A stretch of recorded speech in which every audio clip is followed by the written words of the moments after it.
Hello everyone, this is Meera and welcome to my YouTube channel. Today I am here to talk to all those students who have come back from Ukraine. So it's been almost more than 6 months. You guys are in India waiting for the Indian government to give you some updates whether they will accommodate you all in the Indian colleges, medical colleges or not. Many of you are still attending your online classes. Few of you must have already taken transfers. Many of you must have opted for the mobility program. And I still see there are so many students who are way too confused on whether what they should do. Should they take transfer? Should they opt mobility? Should they attend online classes? Should they wait for Ukraine situation to be stable and go back to Ukraine? Or they should wait for the Indian government to give the proper update for these students to attend classes in the Indian medical colleges. So in my today's video, I'll be talking about what I as a study abroad counselor feel that all the students who came back from Ukraine should do and should not be doing. So before going further, make sure you subscribe to my YouTube channel and turn on the notifications so that you will not miss out on any videos that I post. And trust me, all the information that I provide on my channel is worth watching, because here you will be getting the precise information about study abroad, especially when it comes to MBBS admission. So the very first thing that I would like to tell all the students who have come back from Ukraine is not to lose your hopes. When I talk to the students, they really sound so depressed, they sound stressed, they are very anxious and are like so clueless. They are unable to understand like what they should be doing. We understand that it's so obvious, because after all it's your career that you are talking about. Many of you must have already spent 5 years in Ukraine and you are left with only 1 year of your education that has to be completed, and then only you can get your degree. Many of you must have just started your MBBS admissions and then there was a war and you couldn't continue further. Please stay calm, and that's what would be my first advice to all the students. So ever since students came back from Ukraine, they are hoping that Indian government will come up with some or the other update or some or the other assistance for all the students from Ukraine. But so far, what we have heard from our government is the dates. So we have been just getting the dates for the further hearings. So far, no proper update has been given. Many parents, they think that state government or the central government will give these Ukraine returnees the opportunity for continuing their education in Indian medical college. But I just have one question to all the students out there. Like, do you really think that would be possible? So you thinking that Indian government allowing you to continue your classes in Indian medical colleges, will that be really easy for our government to do? I personally think that would not be the easy job. That would definitely not be very easy for government to accommodate all 20,000 Ukraine returnees.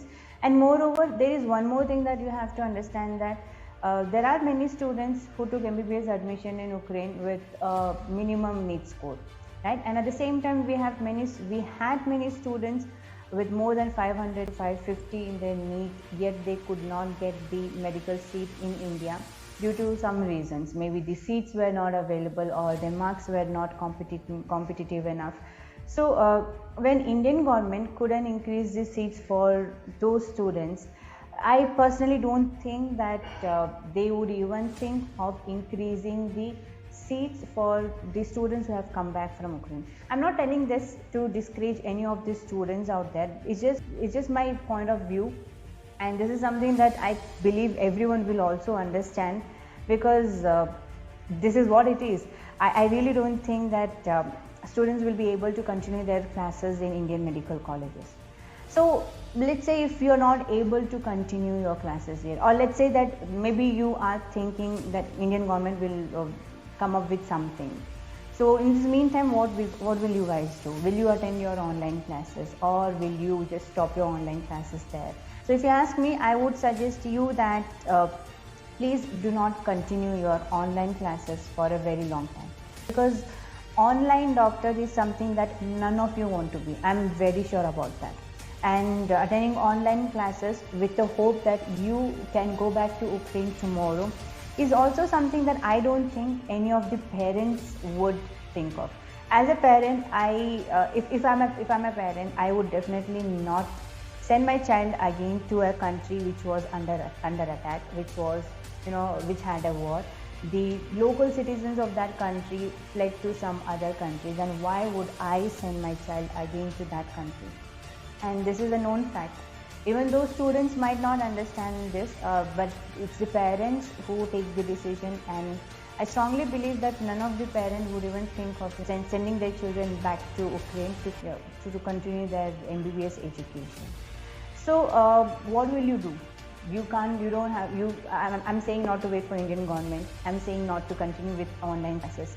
Then what options do you guys have? So there are options. There are options like transfers. There are options like mobility programs, which NMC has also approved. So transfer is one of the options that you can definitely think of, because there are so many countries with so many universities which are accepting the transfers, even in the 6th year. Or if you have a mobility program, then you can also opt for the mobility program. Check out for the universities which you feel you can take admission to. Plan your budget, because of course when you guys took admission to Ukraine, you already had spent a lot during the first admission process. So sometimes it may feel a little difficult to go through the same process once again, but that would be the best option, which is open for all the students who have come back from Ukraine. So now when I say that you can take the transfer, what I have come across is, when I talk to the students, when I explain them about the country which is accepting the transfers, students immediately start comparing Ukraine with other countries, which is something that you should not be doing. This is a mistake that you guys do. You should not be comparing Ukraine with any other countries. See, every country will have their own, specialities, you can say. Every country has their own facilities. So comparing your previous university with any other university wouldn't be a very wise thing to do, that I personally feel.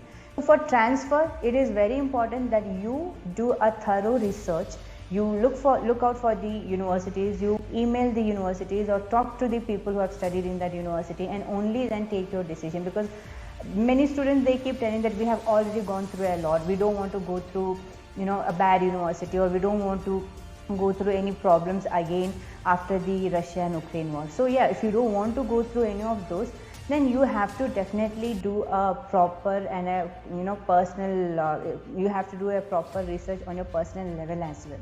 So think of that and then only go for the transfers.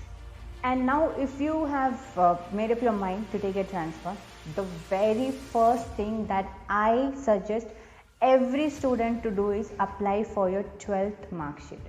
All of you must have submitted your 12th mark sheet to the university in Ukraine. Now you don't have your originals with you. Some of you must be having your 10th, but then 12th, I don't think any of you have. So the first thing, forget about everything, the first thing that you have to do is apply for your duplicate mark sheet from your respective boards. So once you apply from the respective board, I think it doesn't take more than 2 to 3 weeks for you to get your originals in hand. So yes, soft copies will work for your admission process, but then originals will be definitely mandatory for you to get your visa from the respective embassy as well. So get your 12th mark sheet. And next thing is no country or no university will accept the transfer students without the transcript. So transcript is very important for all the students who are taking transfer, not just from Ukraine. Even if it's from some other country, transcript is very important. So you have to apply for your transcript from your previous universities. It is the proof that you have completed your certain semesters in your previous university and are good to go with the next semester in your new university. And I know many universities of Ukraine have not yet started issuing the transcript. So it's your duty and it's your responsibility to talk to your university, request them to issue the transcript, and then once you have your transcript with you, then you're good to go for the transfer. See, transcript is something that is your right. So you can definitely request your university to give you the transcript at the earliest. And another good thing is there are few universities which are accepting the transfers without the transcript. by giving them some time to submit the transcript. Let's say we have few universities in Georgia which is accepting the students for transfers, but they are giving almost 6 to 7 months time for the students to submit the transcript. So this time period is more than enough for any of the students to get the transcript from their previous university in Ukraine and then apply for the new university in any of the country that you select. So these are the details that I wanted to give to all the students who have come back from Ukraine. See, one thing that I can tell you is you don't have to worry about your career. You don't have to worry about your future. You can complete your course. Many countries are open for you. They are ready to take you as a student of their university. So don't worry about anything. You want to wait for the Indian government's decision, you can definitely wait. You want to continue with your online classes, I would suggest you not to continue for a very long time. So go ahead and take the transfers because that is the most convenient and the safest option. Transfers are valid. You can definitely take transfer. You won't have any issues in NMC. So it's legally valid, especially for Ukraine students. Now, if Indian government is telling that they cannot accommodate 20,000 students in India, then obviously transfer is something that is open. So transfer is valid. There won't be any problem in taking transfers to any of the country, right?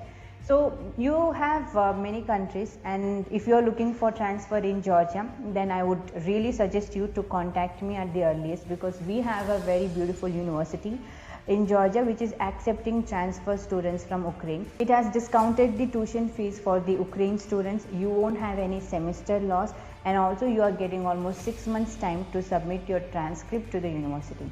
Now another important thing is, let's talk about those Ukraine students who took admission last year after the new gadget.